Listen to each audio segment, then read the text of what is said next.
the Contemplation Sutra of Amitayus, the Sutra on Contemplation of Amitayus, also known as Sutra on the Visualization of the Buddha of Infinite Life delivered by Sakyamuni Buddha, or Amitayur Sutra, translated into Chinese in the Liu-Song Dynasty by the Tripitaka master Kalayashis from Central Asia, translated from Chinese into English by Hisao Inagaki with Harold Stewart.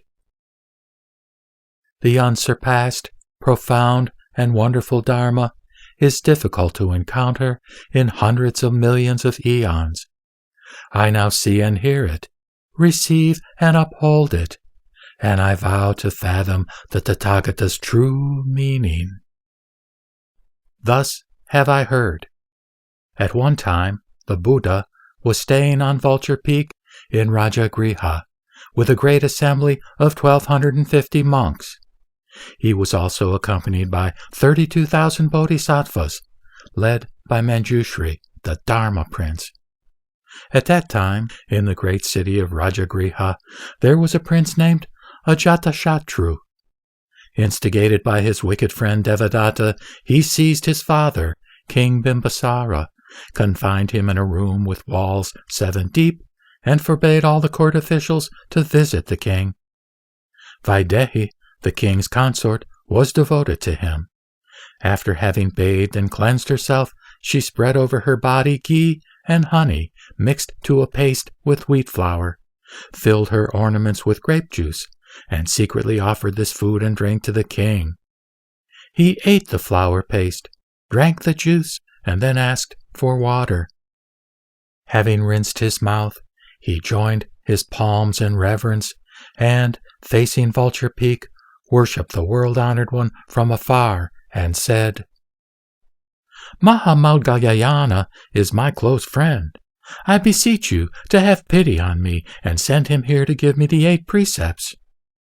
Then Mahamalgayayana flew as swiftly as a hawk to the king. Day after day he came like this to give the king the 8 precepts. The world-honored one also sent Venerable Purna to the palace to expound the Dharma to the king. 3 weeks passed in this way. Because he had eaten the flour paste and heard the Dharma, he appeared peaceful and contented. Then Ajatashatru asked the guard, "Is my father still alive?" The guard replied, "Great king, his consort spreads flour paste over her body, fills her ornaments with grape juice, and offers these to the king. The monks Mahamalgayayana and Purna come here through the air to expound the Dharma to him. It is impossible to stop them." Hearing this, Ajatashatru became furious with his mother and said, "Because you are an accomplice of that enemy, mother, you too are an enemy. Those monks are evil, for with their delusive magic they have kept this wicked king alive for many days." So saying, he drew his sharp sword, intending to kill her. At that time, the king had a minister named Chandraprabha, who was intelligent and wise.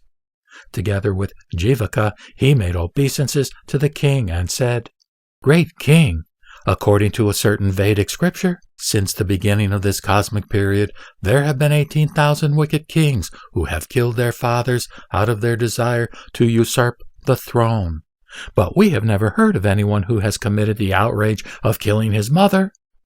Your Majesty, if you commit such an outrage, you will bring disgrace upon the Kshatriya class. As your ministers, we cannot bear to hear what people will say. As this would be the act of an outcast, we could no longer remain here." Having spoken these words, the 2 ministers grasped their swords and stepped back. Agitated and frightened, Ajatashatru said to Jivaka, "Are you not on my side?" Jivaka replied, "Your Majesty, please restrain yourself and do not kill your mother." Hearing this, the king repented and begged their forgiveness.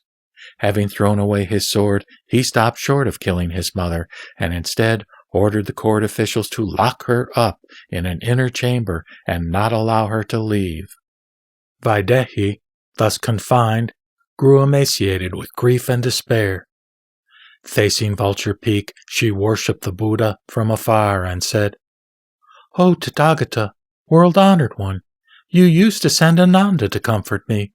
Now I am in deep sorrow and distress.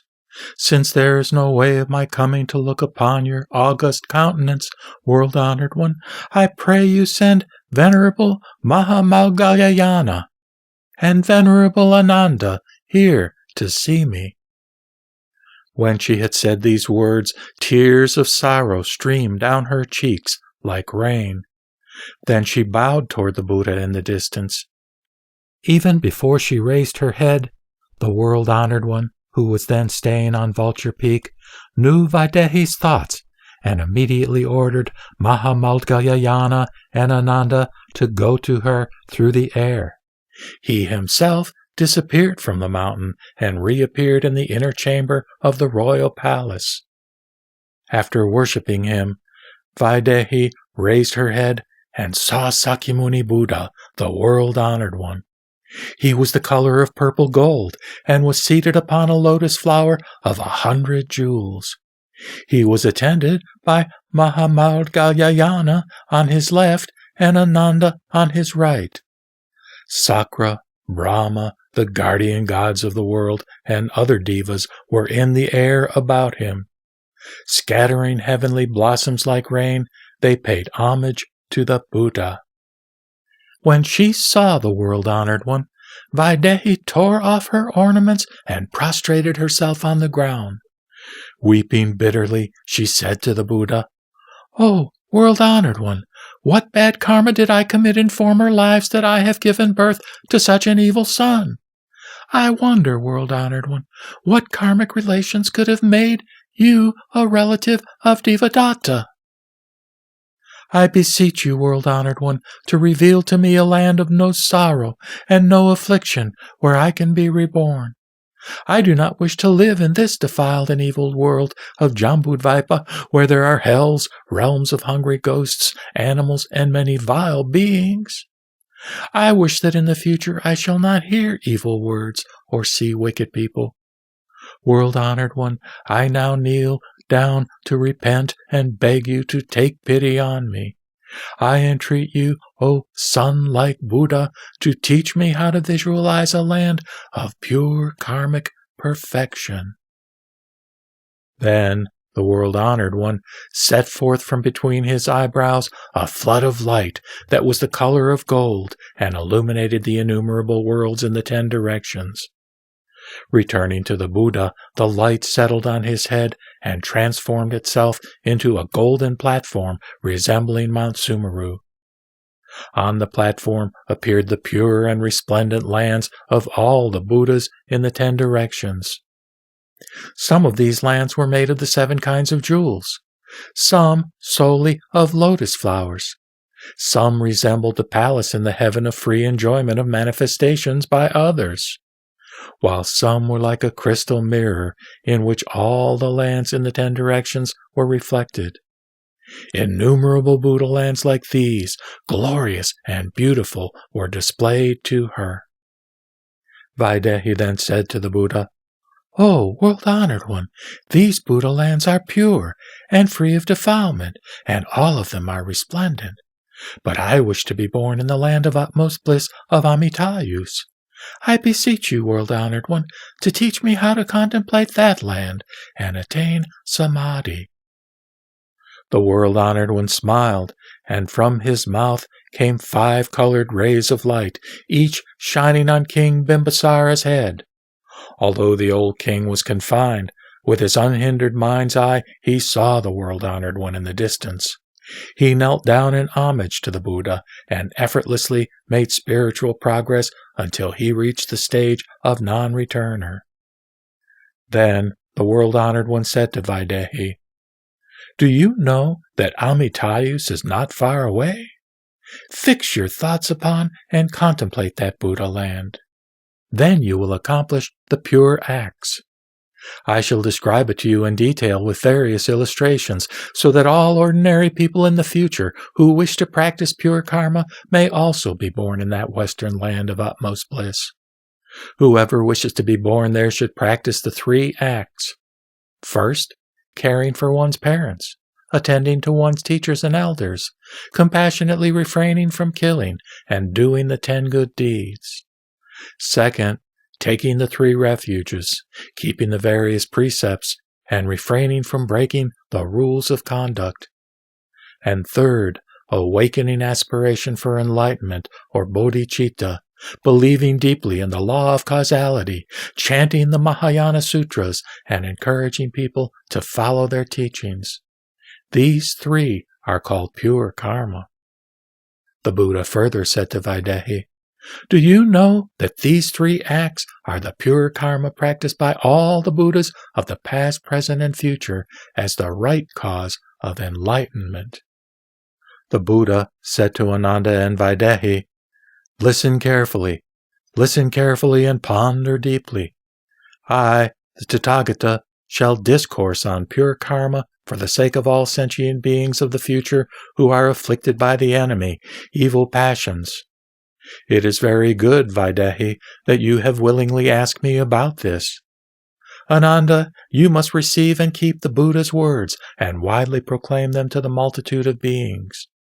I, the Tathagata, shall now teach you, Vaidehi, and all sentient beings of the future, how to visualize the Western land of utmost bliss. By the power of the Buddha, all will be able to see the Pure Land as clearly as if one were looking at one's own reflection in a bright mirror. Seeing the utmost beauty and bliss of that land, they will rejoice and immediately attain insight into the non-arising of all dharmas. The Buddha said to Vaidehi, "You are unenlightened, and so your spiritual powers are weak and obscured. Since you have not yet attained the divine eye, you cannot see that which is distant. But the Buddha Tathagatas have special ways to enable you to see afar." Vaidehi said to the Buddha, "World-honored one, through the Buddha's power, even I have now been able to see that land. But after the Buddha's passing, sentient beings will become defiled and evil, and be oppressed by the 5 kinds of suffering. How then will those beings be able to see the land of utmost bliss of Amitayus?" The Buddha said to Vaidehi, "You and other sentient beings should concentrate and with one-pointed attention turn your thoughts westward. How do you contemplate? All sentient beings, except those born blind, that is, all those with the faculty of sight, should look at the setting sun. Sit in the proper posture, facing west. Clearly gaze at the sun, with mind firmly fixed on it. Concentrate your sight and do not let it wander from the setting sun, which is like a drum suspended above the horizon. Having done so, you should then be able to visualize it clearly, whether your eyes are open or closed. This is the visualization of the sun, and is known as the first contemplation. To practice in this way is called the correct contemplation, and to practice otherwise is incorrect." The Buddha said to Ananda and Vaidehi, "After you have accomplished the first contemplation, next practice the visualization of water. Envision the western direction as entirely flooded by water. Then picture the water as clear and pure, and let this vision be distinctly perceived. Keep your thoughts from being distracted. After you have visualized the water, envision it becoming frozen. After you have visualized the ice as transparent to its depth, see it turning into beryl. When you have attained this vision, next imagine that the beryl ground shines brilliantly, inside and out, and that this ground is supported from below by columns that are made of diamond and the 7 kinds of jewels and hung with golden banners. These columns have 8 sides and 8 corners, each side being adorned with 100 kinds of jewels. Each jewel emits 1,000 rays of light, each ray, in turn, having 84,000 colors. As they are reflected on the burial ground, they look like 1,000 kotis of suns, so dazzling that it is impossible to see them in detail. On this burial ground, golden paths intercross like a net of cords. The land is divided into areas made of one or the other of the 7 jewels, so the partitions are quite distinct. Each jewel emits a flood of light in 500 colors. The light appears in the shape of a flower, or a star, or the moon. Suspended in the sky, it turns into a platform of light on which there are 10 million pavilions made of 100 kinds of jewels.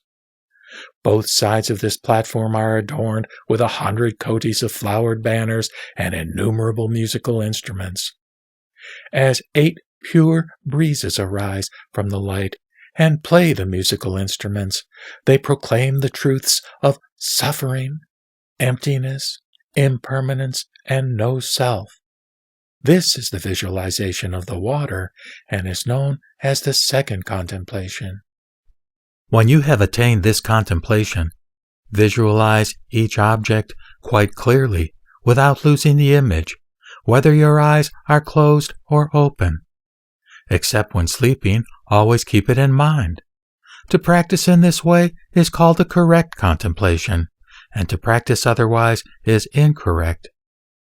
The Buddha said to Ananda and Vaidehi, "When the visualization of the water has been accomplished, it is called the general perception of the ground of the land of utmost bliss. If you attain a state of samadhi, you will see this ground so clearly and distinctly that it will be impossible to describe it in detail. This is the visualization of the ground and is known as the third contemplation." The Buddha said to Ananda, "Keep these words of the Buddha in mind, and expound this method of visualizing the ground for the benefit of the multitude of future beings who will seek liberation from suffering. If one has attained a vision of the ground of that land, the evil karma that would bind one to birth and death for 80 kotis of kalpas will be extinguished, and so one will certainly be born in the Pure Land in the next life. Do not doubt this. To practice in this way is called the correct contemplation, and to practice otherwise is incorrect." The Buddha said to Ananda and Vaidehi, "When you have accomplished visualization of the ground, next contemplate the jewel trees. This is how to do so. Visualize each one, and then form an image of 7 rows of trees, each being 8,000 yojanas high, and adorned with 7 jeweled blossoms and leaves. Each blossom and leaf has the colors of various jewels. From the beryl-colored blossoms and leaves issues forth a golden light. From the crystal-colored blossoms and leaves issues forth a crimson light. From the agate-colored blossoms and leaves issues forth a sapphire light. From the sapphire-colored blossoms and leaves issues forth a green pearl light. Coral, amber, and all the other jewels serve as illuminating ornaments. Splendid nets of pearls cover the trees. Between these 7 rows of nets covering each tree, there are 500 kotis of palaces adorned with exquisite flowers, like the palace of the Brahma king, where celestial children naturally dwell. Each of these children wears ornaments made of 500 kotis of Chakra Abhilagna Mani gems, which light up 100 yojanas in all directions, like 100 kotis of suns and moons shining together, and so it is impossible to describe them in detail. Manifold jewels intermingle, producing the most beautiful colors. Rows of these jewel trees are evenly arranged, and their leaves are equally spaced. From among the leaves appear wonderful blossoms, which spontaneously bear fruits of the 7 kinds of jewels. Each leaf is 25 yojanas in both length and breadth. Like the celestial ornaments, the leaves are of 1,000 colors and 100 patterns. These trees have marvelous blossoms which are the color of gold from the Jambu River and spin like fire wheels among the leaves. From these blossoms appear various fruits, as from Sakra's vase, and from the fruits issue forth great floods of light, which transform themselves into banners and innumerable jeweled canopies. Inside the jeweled canopies can be seen reflections of all the activities of the Buddhas throughout the universe of 1,000 million worlds. The Buddha lands in the 10 directions are also reflected in them. After you have seen these trees, visualize each detail in order: the trunks, branches, leaves, blossoms, and fruits, and let your vision of all of them be clear and distinct. This is the visualization of the trees and is known as the 4th contemplation. To practice in this way is called the correct contemplation, and to practice otherwise is incorrect. The Buddha said to Ananda and Vaidehi, "When you have accomplished visualization of the trees, next contemplate the ponds. This is how to do so. In the land of utmost bliss, there are ponds of water possessing the 8 excellent qualities, each made of the 7 kinds of jewels that are soft and pliable.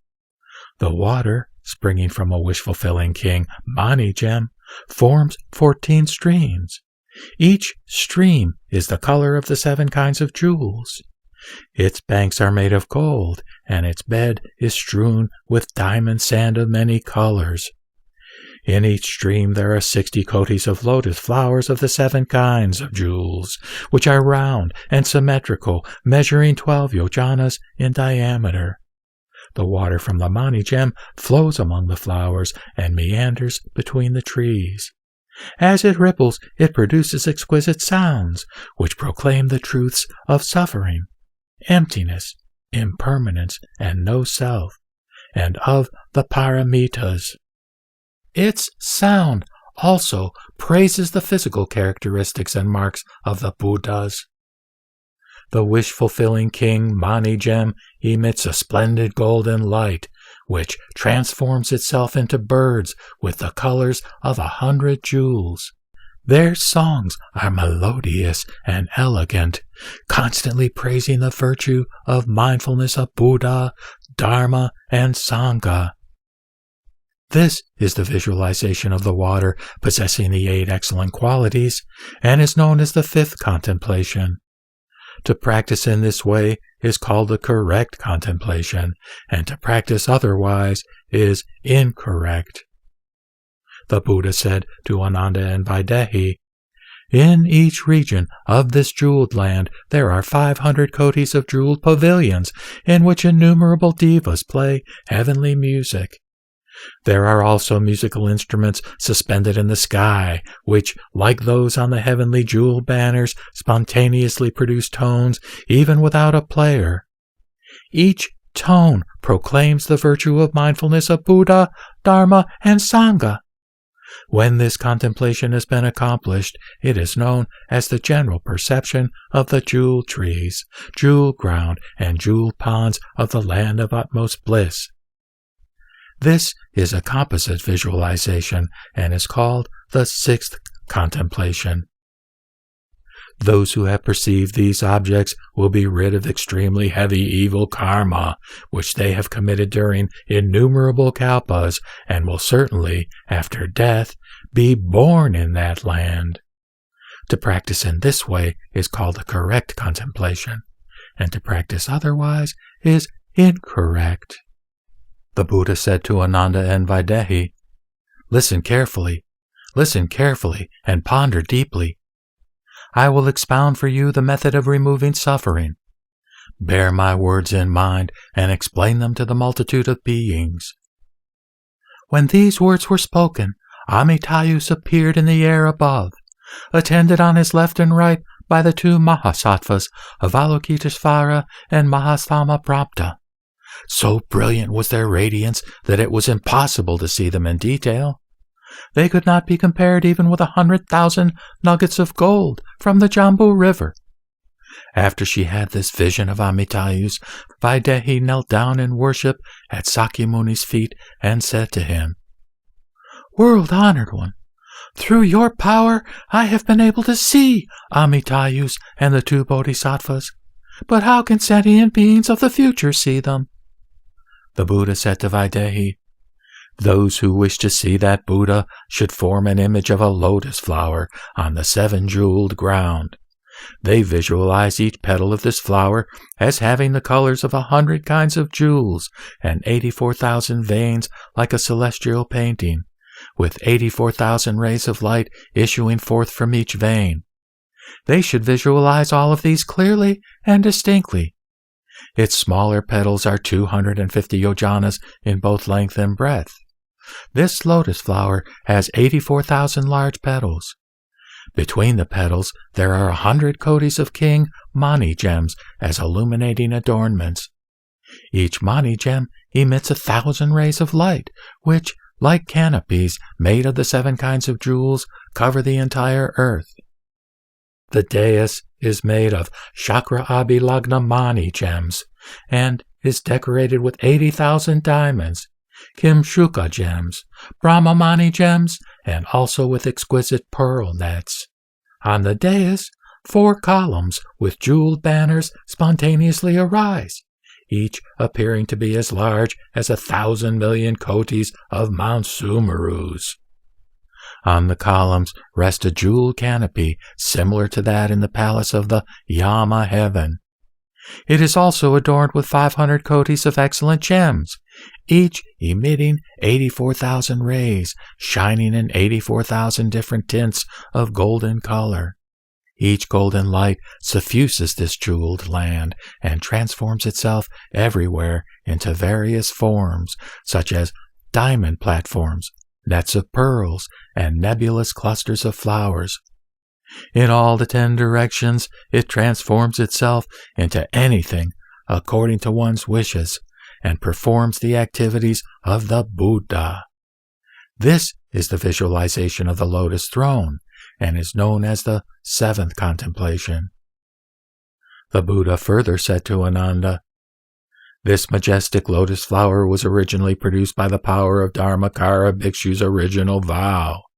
Those who wish to see Amitayus Buddha should first practice this contemplation of the flower throne. In doing so, do not contemplate in a disorderly way. Visualize the objects one by one, each petal, each gem, each ray of light, each dais, and each column. See all of these as clearly and distinctly as if you were looking at your own image in a mirror. When this contemplation is accomplished, the evil karma that would bind you to birth and death for 500 kotis of kalpas will be extinguished, and you will certainly be born in the land of utmost bliss. To practice in this way is called the correct contemplation, and to practice otherwise is incorrect.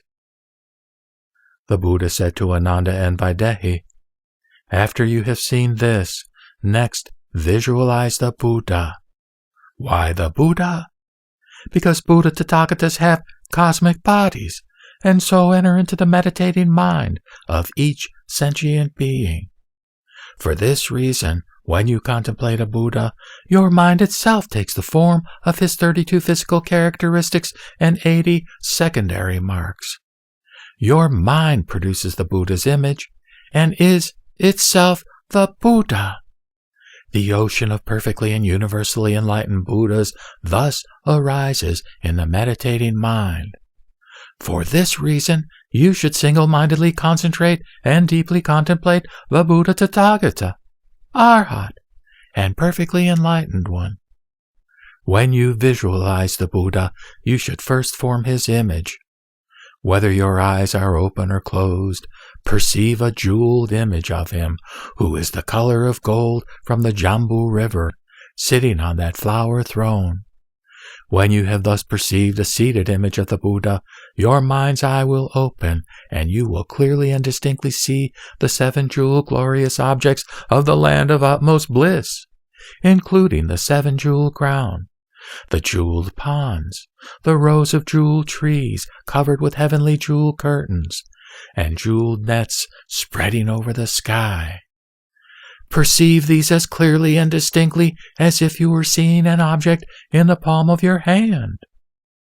After you have seen this image, visualize on the Buddha's left a large lotus flower, which is exactly the same as the one described above, and then another large one on his right. Visualize an image of Avalokiteshvara Bodhisattva sitting on the flower seated on his left, sending forth a golden light just like the Buddha image described above, and then an image of Mahastamaprapta Bodhisattva sitting on the flower seat on his right. When you have attained this vision, you will see these images of the Buddha and Bodhisattvas sending forth golden rays, which illuminate the jewel trees. Under each tree there are also 3 lotus flowers with images of a Buddha and 2 Bodhisattvas sitting on them, so that the land is completely filled with such images. When you have attained this vision, you will perceive the streams, rays of light, jewel trees, ducks, geese, male and female mandarin ducks, and so forth, all expounding the wonderful Dharma. Whether in meditation or not, you will always hear the wonderful Dharma. When you rise from meditation, you should remember what you have heard, not forget it, and confirm it with the sutras. If it does not agree with the sutras, it should be called an illusion. But if it does agree, it is called the attainment of the general perception of the land of utmost bliss. This is the visualization of the Buddha image, and is known as the 8th contemplation. If you have attained this, the evil karma that would bind you to birth and death for innumerable kotis of kalpas will be extinguished, and while in this life you will attain the Buddha recollection samadhi. To practice in this way is called the correct contemplation, and to practice otherwise is incorrect. The Buddha said to Ananda and Vaidehi, "After you have succeeded in seeing these images, next envision the physical characteristics and the light of Amitayus. Ananda, you should realize that his body is as glorious as 1,000 million kotis of nuggets of gold from the Jambu river of the Yama heaven, and that his height is 600,000 kotis of Nayutas of yojanas multiplied by the number of the sands of the Ganges river. The white tuft of hair curling to the right between his eyebrows is 5 times as big as Mount Sumeru. His eyes are clear and as broad as the 4 great oceans. Their blue irises and whites are distinct. From all the pores of his body issues forth a flood of light, as magnificent as Mount Sumeru. His aureole is as broad as 100 kotis of universes, each containing 1,000 million worlds. In this aureole reside transformed Buddhas, numbering as many as 1,000,000 kotis of Nayutas, multiplied by the number of the sands of the Ganges River. Each Buddha is attended by innumerable and countless transformed bodhisattvas. Amitayus Buddha possesses 84,000 physical characteristics, each having 84,000 secondary marks of excellence. Each secondary mark emits 84,000 rays of light. Each ray of light shines universally upon the lands of the 10 directions, embracing and not forsaking those who are mindful of the Buddha. It is impossible to describe in detail these rays of light, physical characteristics and marks, transformed Buddhas, and so forth. But you can see them clearly with your mind's eye through contemplation. Those who have envisioned them see all the Buddhas of the 10 directions. Because they see the Buddhas, this is called the Buddha recollection samadhi. To attain this contemplation is to perceive the bodies of all the Buddhas. By perceiving these, one also realizes the Buddha's mind. The Buddha's mind is great compassion. It embraces sentient beings with unconditional benevolence. Those who have practiced this contemplation will, after death, be born in the presence of the Buddhas and realize insight into the non-arising of all dharmas. For this reason, the wise should concentrate their thoughts and visualize Amitayus. In contemplating him, begin with one of his physical characteristics. Visualize first the white tuft of hair between his eyebrows until you see it quite clearly and distinctly. When you visualize it, all the 84,000 physical characteristics will spontaneously become manifest. When you see Amitayus, you will also see innumerable Buddhas of the 10 directions. Having visualized these innumerable Buddhas, you will receive from each the prediction of your future Buddhahood. This is the general perception of all the physical characteristics of the Buddha and is known as the 9th contemplation. To practice in this way is called the correct contemplation, and to practice otherwise is incorrect. The Buddha said to Ananda and Vaidehi, "After you have seen Amitayus clearly and distinctly, next visualize Avalokiteshvara Bodhisattva. His height is 80 kotis of nayutas of yojanas multiplied by the number of the sands of the Ganges River. His body is the color of purple gold, and on the top of his head is a mount surrounded by an aureole with a radius of 100,000 yojanas, in which there are 500 transformed Buddhas. Each transformed Buddha resembles Sakyamuni and is attended by 500 transformed bodhisattvas and innumerable devas. In the light emanating from his entire body are seen the sentient beings of the 5 realms of samsara in all their distinct physical forms. On his head he wears a heavenly crown made of chakra abhilagna mani gems, on which stands a transformed Buddha, Amitayus, measuring 25 yojanas in height. The face of Avalokiteshvara Bodhisattva is the color of gold from the Jambu River, while the tuft of hair between his eyebrows has the colors of the 7 kinds of jewels, and from it issue forth 84,000 different rays of light. In each of these rays dwell innumerable and countless hundreds of thousands of transformed Buddhas, each attended by countless transformed bodhisattvas, all of whom manifest in various forms at will, filling completely the worlds of the 10 directions. Avalokiteshvara's arms are the color of red lotus flowers. They emit 80 kotis of exquisite rays of light in the shape of ornaments, in which are reflected all the glorious objects of that land. The palms of his hands are the color of 500 kotis of various lotus flowers. Each of his 10 fingertips bears 84,000 signs, like impressed patterns, each with 84,000 colors. Each color in turn emits 84,000 delicate rays of light, illuminating all beings. With his jeweled hands he welcomes and guides sentient beings.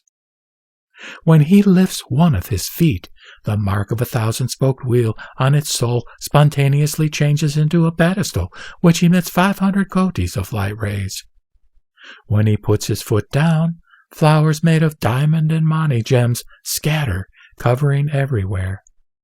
All the other physical characteristics and marks that he fully possesses are the same as the Buddha's, except for the mound on his head and the uppermost invisible part, which are not equal to those of the world-honored one. This is the visualization of the true physical features of Avalokiteshvara Bodhisattva and is known as the 10th contemplation. Then the Buddha said to Ananda, "Those who wish to see Avalokiteshvara Bodhisattva should follow the method of contemplation just mentioned. Those who practice this contemplation will not encounter any misfortune, but will be freed from karmic hindrances and rid of the evil karma that would bind them to birth and death for innumerable kalpas. If you only hear the name of this bodhisattva, you will obtain immeasurable merit. And so, how much more merit will you acquire if you clearly visualize him? Those who wish to see Avalokiteshvara Bodhisattva should first envision the mound on his head and next his heavenly crown. Then they should visualize the other physical characteristics in order, as clearly as if they were looking at something in the palm of their hand. To practice in this way is called the correct contemplation, and to practice otherwise is incorrect. The Buddha said to Ananda and Vaidehi, "Next, visualize Mahastama-prapta Bodhisattva. The dimensions of this Bodhisattva are the same as those of Avalokiteshvara.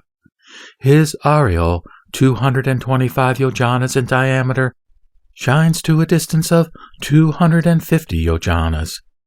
The light emanating from his entire body illuminates the worlds of the 10 directions, making them shine like purple gold.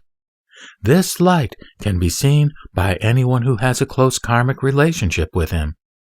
Even if one sees the light emanating from only one pore of his skin, one can perceive the pure and glorious lights of the innumerable Buddhas of the 10 directions. That is why this Bodhisattva is called boundless light. Furthermore, he has great power to illumine all beings with the light of wisdom, in order to deliver them from the 3 evil realms. It is for this reason that he is also called possessed of great power.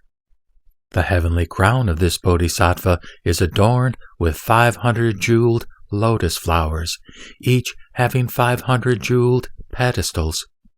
On each pedestal appear the pure and resplendent lands of the Buddhas in the 10 directions, with all their boundless and glorious features.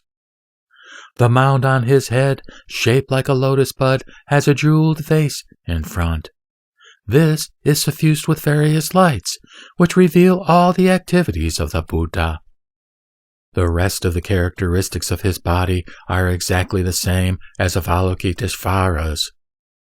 When this Bodhisattva walks, all the worlds in the 10 directions quake. Wherever the earth trembles, 500 kotis of jeweled flowers appear, each as beautiful and brilliant as a flower in the land of utmost bliss. When this Bodhisattva sits down, all the 7 jeweled lands, from the land of Golden Light Buddha in the nadir to that of King of Light Buddha in the zenith, tremble simultaneously. From between these manifested bodies of Amitayus, Avalokiteshvara, and Mahastama-prapta, as innumerable as particles of dust, all assemble like clouds in the land of utmost bliss, filling the entire sky. Sitting on lotus seats, they expound the wonderful Dharma to save suffering beings. To visualize thus is known as the contemplation of Mahastama-prapta Bodhisattva, and is also called the contemplation of Mahastama-prapta's physical characteristics. To visualize that Bodhisattva in this way is known as the 11th contemplation. It extinguishes the evil karma that would bind one to birth and death for immeasurable and countless kalpas. Those who practice this contemplation will no longer be subject to birth from the womb. They can journey to the pure and exquisite lands of the Buddhas. These contemplations are known as the complete contemplations of Avalokiteshvara and Mahastama-prapta. To practice in this way is called the correct contemplation, and to practice otherwise is incorrect. The Buddha said to Ananda and Vaidehi, "After you have contemplated thus, next visualize yourself as born in the western land of utmost bliss, sitting cross-legged upon a lotus flower. Visualize this lotus flower as closed. As it opens, 500 rays of colored light illuminate your body.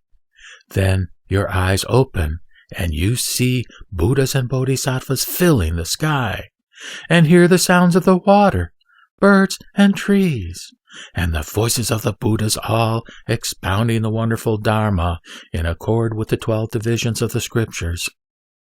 When you rise from meditation, keep those things in mind, and do not forget them. Seeing them thus is known as the visualization of the land of utmost bliss of Amitayus Buddha. This is the comprehensive visualization, and is known as the 12th contemplation. Innumerable transformed bodies of Amitayus, together with those of Avalokiteshvara and Mahastama-prapta, will always accompany those who contemplate thus.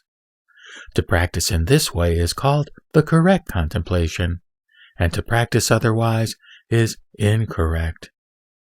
The Buddha said to Ananda and Vaidehi, "If you sincerely desire to be born in the Western land, you should first picture a figure 16 feet tall on the surface of a pond. The dimensions of Amitayus, as previously described, are boundless and beyond the mental scope of ordinary beings.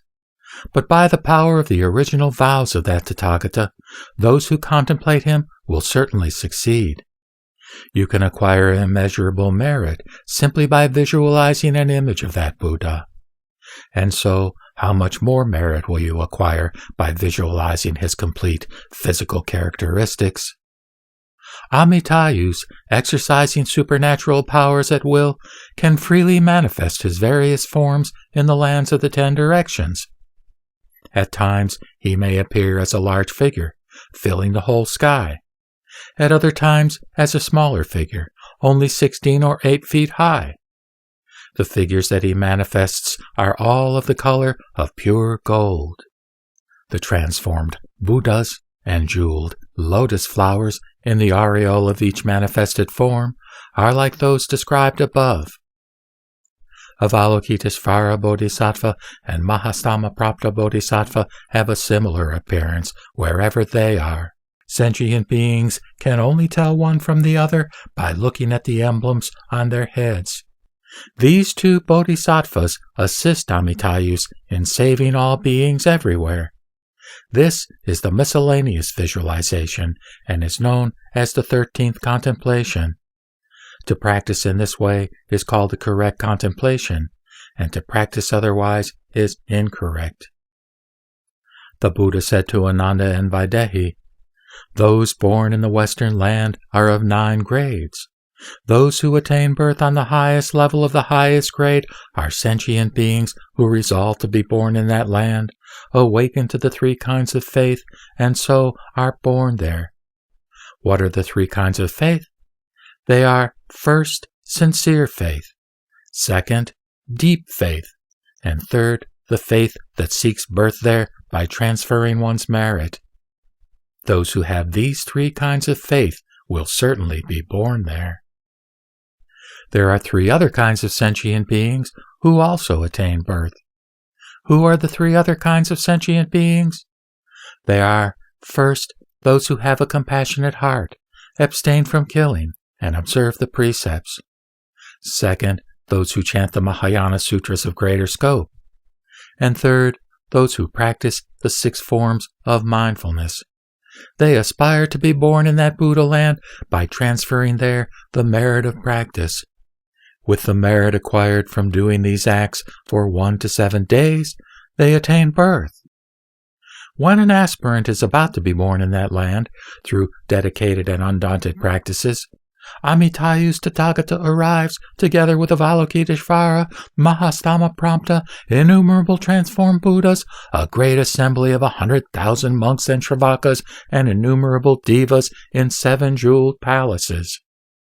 Avalokiteshvara Bodhisattva, carrying a Vajra seat, together with Mahastama-prapta Bodhisattva, approaches the aspirant. Amitayus releases a great flood of light that illuminates the aspirant's body, and, along with the bodhisattvas, extends his hands in welcome. Avalokiteshvara and Mahastama-prapta, together with innumerable bodhisattvas, praise and encourage the aspirant. Seeing this, the aspirant rejoices so greatly as to dance. Then he sees himself sitting on the Vajra seat, and, following the Buddha, is born into that land in the time it takes to snap one's fingers. After being born in that land, he sees the Buddha's body complete with all its physical characteristics, and also the bodies of the bodhisattvas equally complete with all their physical characteristics. Hearing the discourse on the wonderful dharmas sent forth by the light and the jewel trees, he then reaches the insight into the non-arising of all dharmas. In a single moment, he visits and worships all the Buddhas of the 10 directions and receives from each of them the prediction of his future Buddhahood. Returning to the Pure Land, he is endowed with innumerable hundreds of thousands of dharanis. Such a person is called one who attains birth on the highest level of the highest grade. Those who attain birth on the middle level of the highest grade do not necessarily uphold and chant the sutras of greater scope, but they comprehend the teachings of the Buddha so well that when they hear the supreme truths, they are not dismayed. They have deep faith in the law of karmic cause and effect and do not slight the Mahayana. They transfer the merit acquired to the land of utmost bliss, aspiring to be born there. When such an aspirant is about to die, Amitayus appears before him, surrounded by Avalokiteshvara, Mahasamaprapta, and innumerable sages and attendants, carrying a purple gold lotus seat. The Buddha praises him, saying, "Son of the Dharma, because you have practiced the Mahayana and appreciate the supreme truths, I have come to welcome you." So saying, he and 1,000 transformed Buddhas extend their hands all at once toward the aspirant, who, seeing himself sitting on the purple gold seat, joins his palms and praises the Buddhas. In an instant, he is born in a 7-jeweled pond of that land. The purple gold seat has become like a great jeweled flower, which opens after one night. The body of the aspirant has become the color of purple gold, and beneath his feet are 7 jeweled lotus flowers. The Buddha and Bodhisattvas together release a flood of light that illuminates the aspirant's body. His eyes open, and because of the store of merit from his previous life, he hears voices everywhere expounding only the most profound and supreme truths. Descending from his golden seat, he bows with joined palms and praises the Buddha, the world-honored one. After 7 days, he immediately reaches the stage of non-retrogression for realizing highest, perfect enlightenment. He is also able to fly in the 10 directions as he wishes and to revere all the Buddhas and learn various samadhis from them. After the lapse of a smaller kalpa, he attains insight into the non-arising of all dharmas and receives from each Buddha the prediction of his future Buddhahood. Such a person is called one who attains birth on the middle level of the highest grade. Those who attain birth on the lowest level of the highest grade likewise accept the law of karmic cause and effect, do not speak slightingly of the Mahayana, and awaken aspiration for highest enlightenment. They transfer the merit acquired to the land of utmost bliss, aspiring to be born there. When such an aspirant is about to die, Amitayus, together with Avalokiteshvara, Mahasamaprapta, and a host of attendants, come to welcome him, bringing a golden lotus flower and manifesting 500 transformed Buddhas. Those transformed Buddhas extend their hands all at once and praise the aspirant, saying, "Son of the Dharma, since you have awakened pure aspiration for highest enlightenment, we have come to welcome you." When he has viewed all this, the aspirant finds himself seated upon a golden lotus flower, which then closes. Following the world-honored one, he immediately attains birth on a 7-jeweled pond. After a day and a night, the lotus flower opens, and within 7 days, the aspirant beholds the Buddha. Although he sees the Buddha's body, he is still unable to discern his physical characteristics and marks clearly. But after 3 weeks, he sees them distinctly, and also hears all the sounds and voices proclaiming the wonderful Dharma. Then he can travel in all the 10 directions to make offerings to the Buddhas and hear their profound teachings. After 3 smaller kalpas, he acquires clear understanding of the 100 dharmas and dwells in the stage of joy. Such a person is called one who attains birth in the lowest level of the highest grade. These 3 together are known as the contemplation of the highest grade of aspirants and the 14th contemplation. To practice in this way is called the correct contemplation, and to practice otherwise is incorrect. The Buddha said to Ananda and Vaidehi, "Those who attain birth on the highest level of the middle grade are the sentient beings who keep the 5 precepts, observe the 8 abstinences, practice in compliance with various precepts, and abstain from committing the 5 grave offenses and other transgressions. They transfer the merit acquired to the western land of utmost bliss, aspiring to be born there. When such a person is about to die, Amitayus appears before him, surrounded by a host of monks and radiating a golden light. He then expounds the truth of suffering, emptiness, impermanence, and no self, and praises renunciation of the world as the way to escape from suffering. Seeing this, the aspirant greatly rejoices and finds himself seated upon a lotus flower. He kneels down, joins his palms, and worships the Buddha. Before he raises his head, he attains birth in the land of utmost bliss, where his lotus bud soon opens. When the flower opens, he hears various sounds and voices extolling the 4 noble truths. He immediately attains arhatship, acquires the 3 kinds of transcendent knowledge and the 6 supernatural powers, and realizes the 8 samadhis of liberation. Such a person is called one who attains birth on the highest level of the middle grade.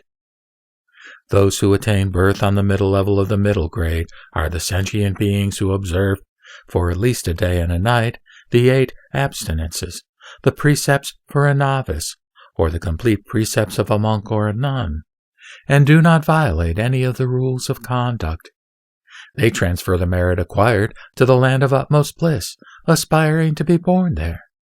When such an aspirant, perfumed by the virtue of observing the precepts, is about to die, he sees Amitayus coming toward him with his attendants, radiating a golden light and carrying a 7-jeweled lotus flower. He hears a voice in the sky above praising him, saying, "Person of good deeds, since you are virtuous and have followed the teachings of the Buddhas of the 3 periods, I have come to welcome you." The aspirant finds himself seated upon the lotus flower. The flower having closed, the aspirant is born on a jeweled pond of the western land of utmost bliss. After 7 days, the lotus bud unfolds, and he then opens his eyes. With joined palms, he pays homage to the world-honored one, rejoices at hearing the Dharma, and reaches the stage of stream winner, or Shrodapana. After half a kalpa, he becomes an arhat. Such a person is called one who attains birth on the middle level of the middle grade. Those who attain birth on the lowest level of the middle grade are good men and women who are dutiful to and care for their parents, and do benevolent deeds for others. When such a person is about to die, he may meet a good teacher, who fully explains to him the bliss of the land of Amitayus and the 48 great vows of Dharmakara Bhikshu. Having heard this, he dies. And in as short a time as it takes a strong man to bend and straighten his arm, he attains birth in the western land of utmost bliss. 7 days after his birth there, he meets Avalokiteshvara and Mahastamaprapta, rejoices at hearing the Dharma from them, and so reaches the stage of stream winner.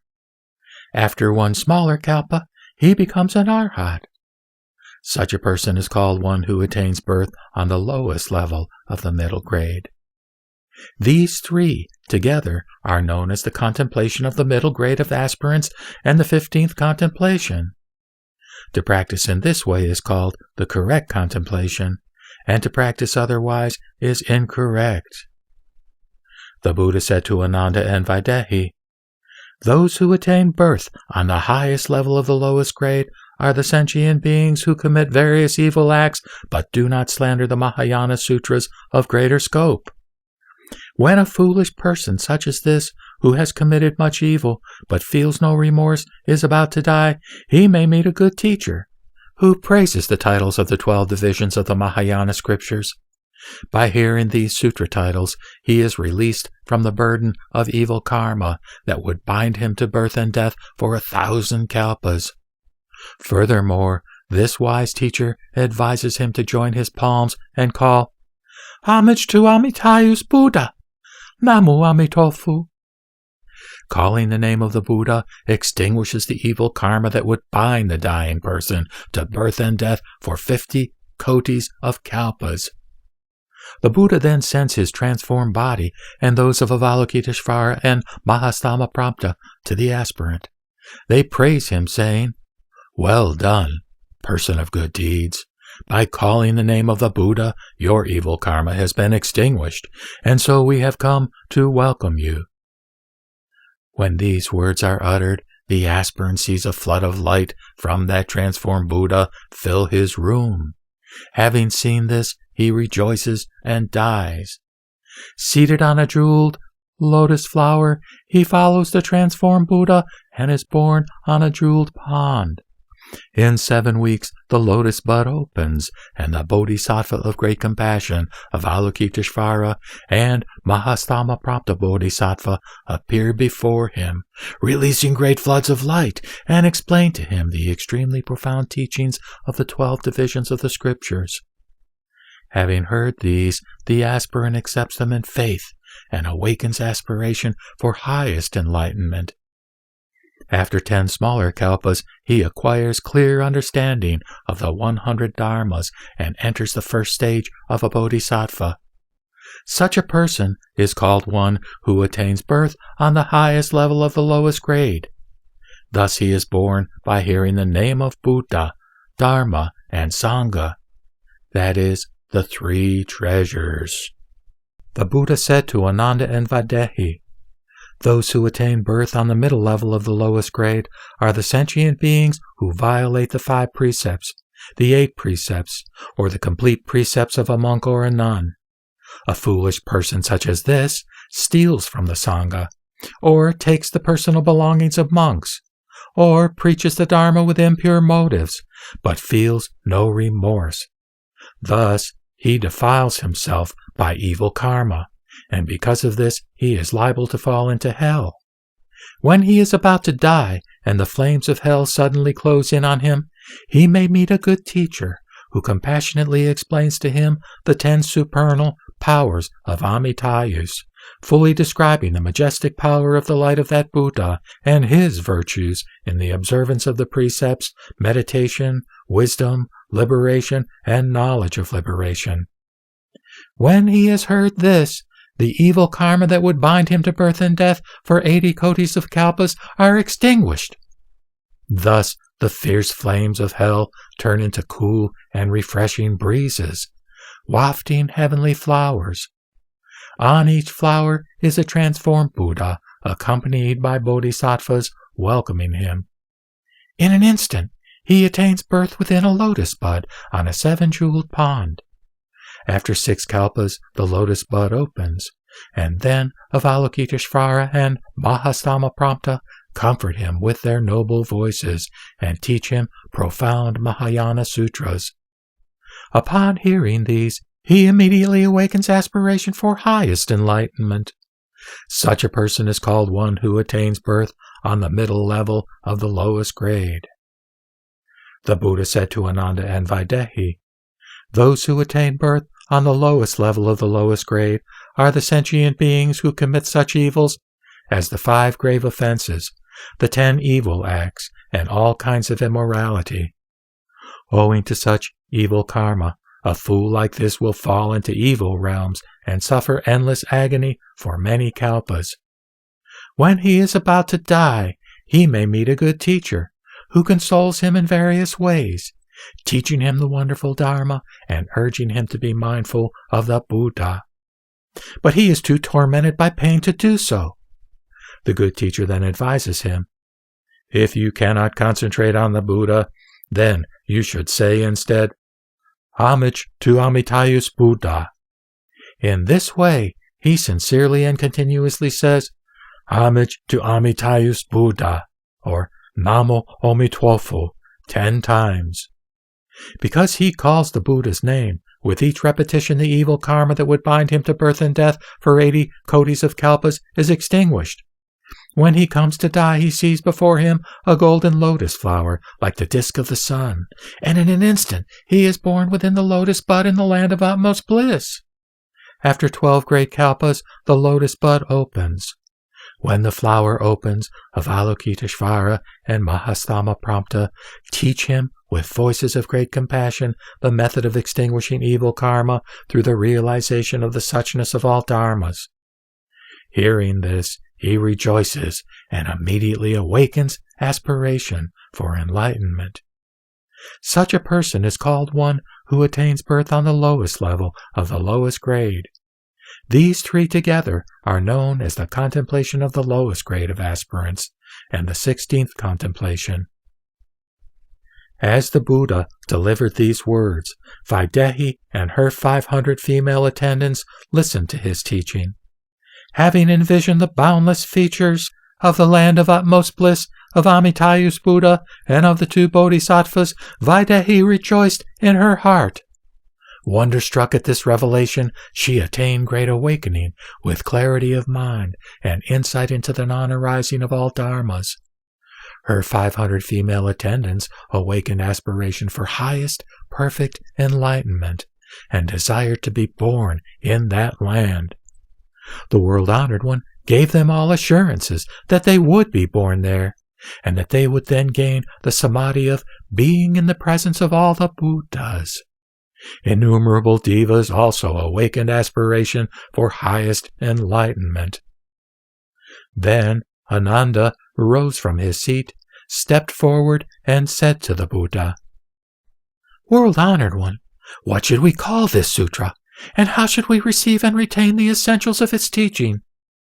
The Buddha answered, "Ananda, this sutra is called the Visualization of the Land of Utmost Bliss of Amitayus Buddha and of Avalokiteshvara Bodhisattva and Mahastama Prapta Bodhisattva. It is also called the Purification and Elimination of Karmic Hindrances for Attaining Birth in the Presence of all Buddhas. Hold fast to this sutra and do not forget it. Those who practice the samadhi will be able to see, during their lifetime, Amitayus Buddha and the 2 Mahasattvas. If good men or women simply hear the name of this Buddha, or the names of those 2 bodhisattvas, the evil karma that would bind them to birth and death for innumerable kalpas will be extinguished. And so, how much more merit will they acquire if they concentrate on them? You should know that all who are mindful of that Buddha are like white lotus flowers among humankind. Avalokiteshvara Bodhisattva and Mahastama Prompta Bodhisattva become their good friends. They will sit in the seat of enlightenment and be born into the family of the Buddhas." The Buddha further said to Ananda, "Bear these words well in mind. To bear these words in mind means to hold fast to the name of Amitayus Buddha." When the Buddha had spoken thus, Venerable Mahamalgayayana, Venerable Ananda, Vaidehi, and all the others greatly rejoiced to hear the Buddha's discourse. Then the world-honored one returned to Vulture Peak through the air. There Ananda fully explained to the assembly what had happened. Innumerable humans, devas, nagas, yakshas, and all other beings greatly rejoiced to hear the Buddha's teaching. Having worshipped the world-honored one, they departed.